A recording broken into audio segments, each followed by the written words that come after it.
या world IVF day OSS wheel of hope फिरवा आणि मोफत IVF जिंका।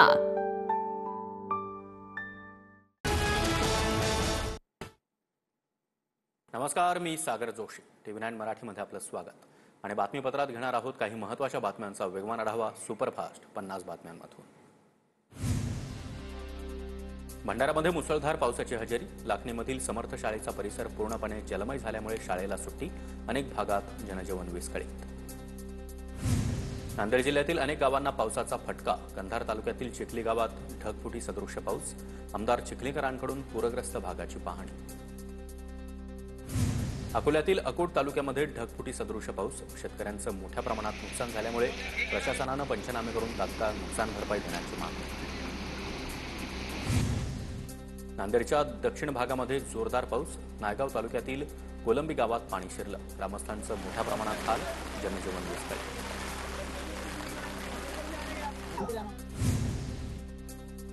मुसळधार पावसामुळे वर्ध्यामधील कारंजा, घाडगे, धावसा शिवारामध्ये शेती पिकांचं नुकसान, अनेक शेतकऱ्यांच्या शेतामधील सोयाबीन, कापूस, संत्र्याचं नुकसान, शेतकऱ्यांकडून पंचनामे करत नुकसान भरपाई देण्याची मागणी। मुसळधार पावसामुळे नांदेड हैदराबाद महामार्गाला फटका, वाहतूक बंद, बिलोली तालुक्यातील तळणी, कोल्हे बोरगावात पुराचं पाणी शिरलं, नागरिकांचे हाल।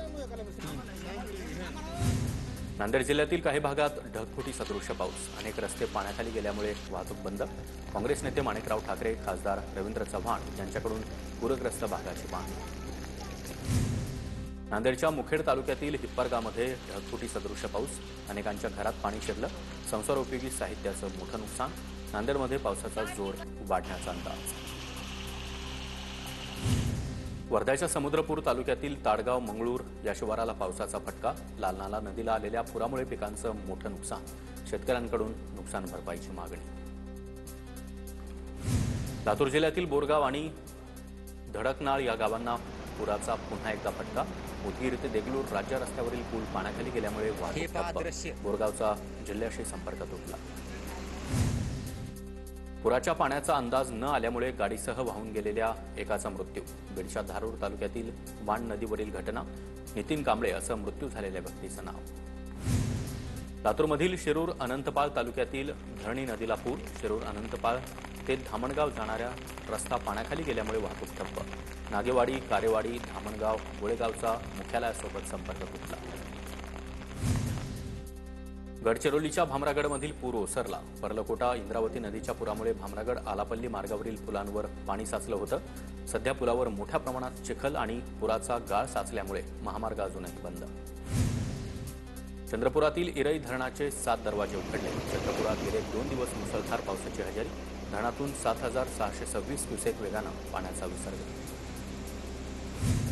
अमरावतीच्या मोर्शी इथल्या अप्पर वर्धा धरणाचे 3 दरवाजे उघडले, धरणामध्ये सध्या 92% पाणीसाठा, वर्धा नदीमध्ये विसर्ग सुरू असल्यामुळे नदीकाठच्या गावांना सतर्कतेचा इशारा।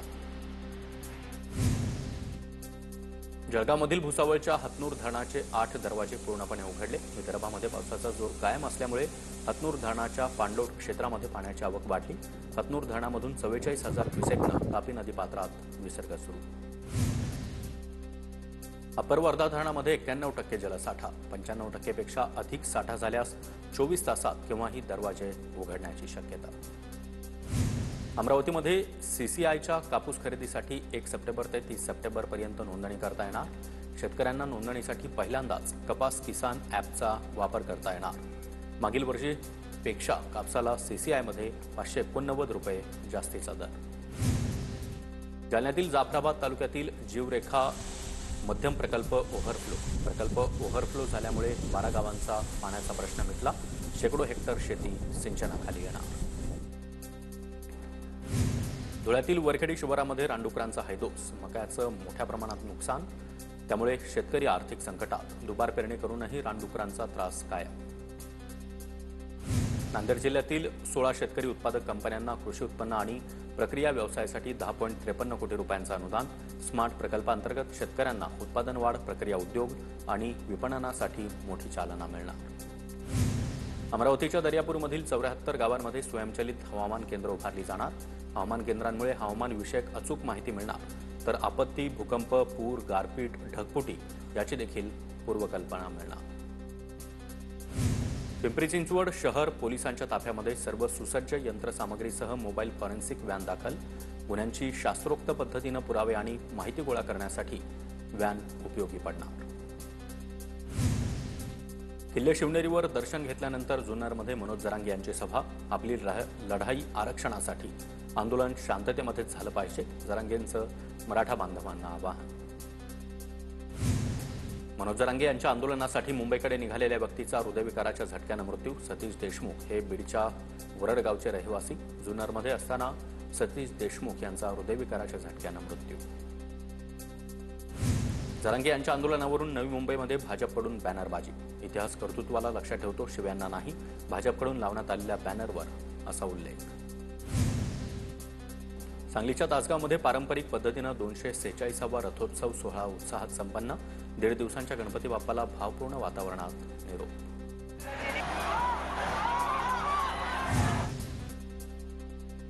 चिपळूणमध्ये भास्कर जाधव यांच्या घरी गणेशोत्सवाचा उत्साह. भास्कर जाधव यांनी पखवाज वादनाचाही आनंद लुटला. शिवप्रतिष्ठानचे संस्थापक संभाजी भिडेंनी दगडूशेठ हलवाई गणपतीचं दर्शन घेतलं. संभाजी भिडेंच्या हस्ते दगडूशेठ हलवाई गणपतीची आरती. पुण्यामध्ये मानाचा पहिला गणपती कसबा गणपतीचं दर्शन घेण्यासाठी गर्दी. सकाळपासूनच भाविकांची मोठी रीत. नंदुरबारमध्ये बाप्पाच्या दर्शनासाठी मोठी गर्दी. एकाच पाषाणातील 100 टन वजनाची तसंच आजूबाजूला रिद्धिसिद्धी असलेली उजव्या सोंडेची बाप्पाची मूर्ती पाहण्यासाठी मोठा रंग. टिटवाळ्यातील सचिन भणगे यांनी प्राचीन शिवमंदिराचा देखावा साकारला. गणपती बाप्पासाठी कागद लाकडाचा वापर करत पर्यावरणपूरक सजावट करण्यात आली. डोंबिवलीच्या भाग्यश्री आणि कमलेश देशपांडे यांनी बाप्पासाठी आकर्षक देखावा साकारला. देखाव्याच्या माध्यमातून आध्यात्मिक तसंच सामाजिक संदेश देण्यात आला. 1.5 दिवसाच्या बाप्पाच्या विसर्जनासाठी ठाणे सज्ज. पालिकेकडून विविध ठिकाणी कृत्रिम तलाव. विसर्जनाच्या ठिकाणी सीसीटीव्हीद्वारेही नजर असणार.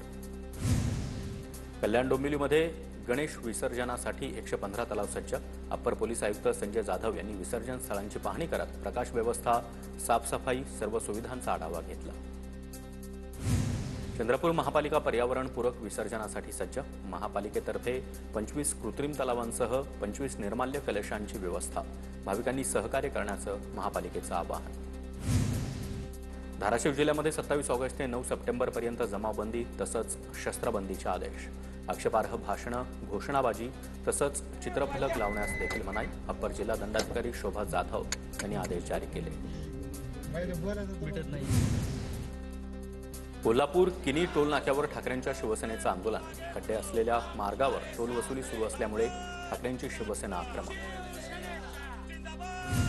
जालन्याच्या बदनापूर आणि भोकरदन तालुक्यामध्ये लंपी आजाराचा शिरकाव. पशुपालक आणि शेतकरी बांधवांमध्ये चिंतेचं वातावरण.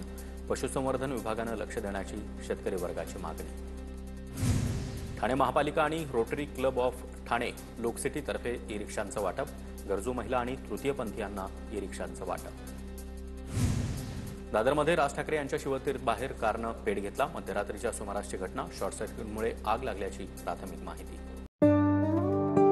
या world IVF day OSS wheel of hope फिरवा आणि मोफत IVF जिंका.